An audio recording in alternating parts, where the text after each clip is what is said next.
It's time. You're listening to The Spot. To the 2, the 3, the 4. Fellas, I'm ready to get up and do my thing. I want to get into it, man. You know. This is The Spot right here on SoFloRadio.com. I am your host, One Jack Frost, coming across your streamlines. And, what a messy week of things. And luckily, we're able to recap it right here for you at The Spot. My co-host should be here at some point, and we might have some calls and the whole nine, because everything from millennials, well, the younger millennials, no shade, to social media. And, you know, it has its good points, and this week it definitely showed its bad sides, or its bad points. Don't let your mouth open up, cause you don't want to see the handgun. And I was taught, if a man talk about another man while that man ain't present, a man don't listen. They throwing bricks, but their hands is missing. Just watch what you say. Don't let your mouth open up, cause you don't want to see that. Don't let your mouth open up, cause you don't want to. And now, back to The Spot on SoFloRadio.com. Co-host du jour, Dree, and her endless cup of tea that she's gonna hit us off with. Cause I'll say it's messy because, yeah, everybody goes through it, but not at the level of these people. Oh, yes, they do. At the level of these people, where millions, where basically the whole world knows your business. I can see if your coworkers or certain family members or friends know your business, but the world knows your business. It's not. I mean, you could go. They don't have to deal with what we have to go through. Yeah, okay, we can go to the store. We can go all these other places. Nobody's looking at you like, oh, that's him. But the world know their business because they put their business out for the world to know.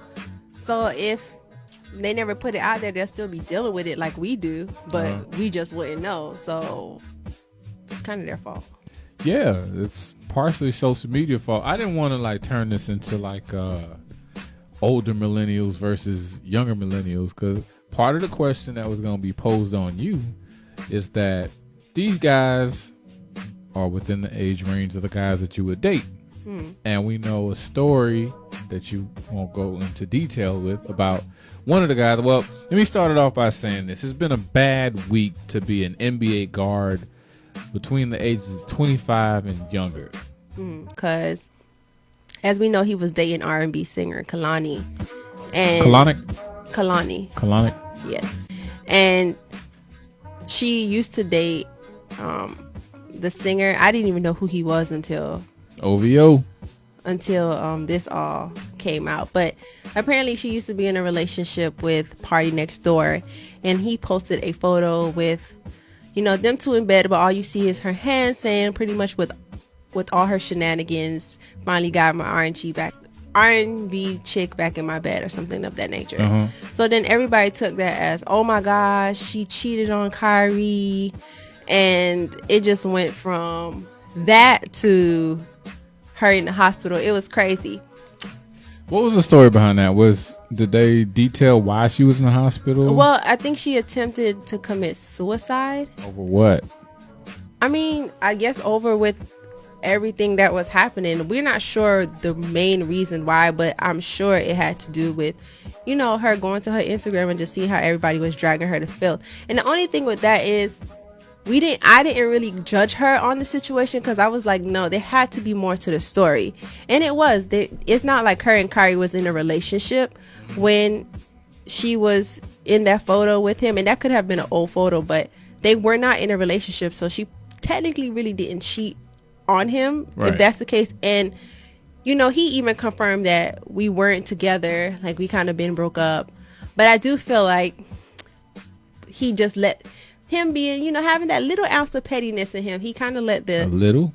Well, I think it was very petty. He let the internet drag her for filth before he just waited to be like, okay, guys, I'm just focused on basketball. We weren't dating, So now people are like, oh, so she kind of didn't cheat on you? Right. So, and I think that's the thing with people in social media. We like to take things and just jump to conclusion and run with it without getting the full details. And that's what I said. I couldn't judge her, because I said, you know what?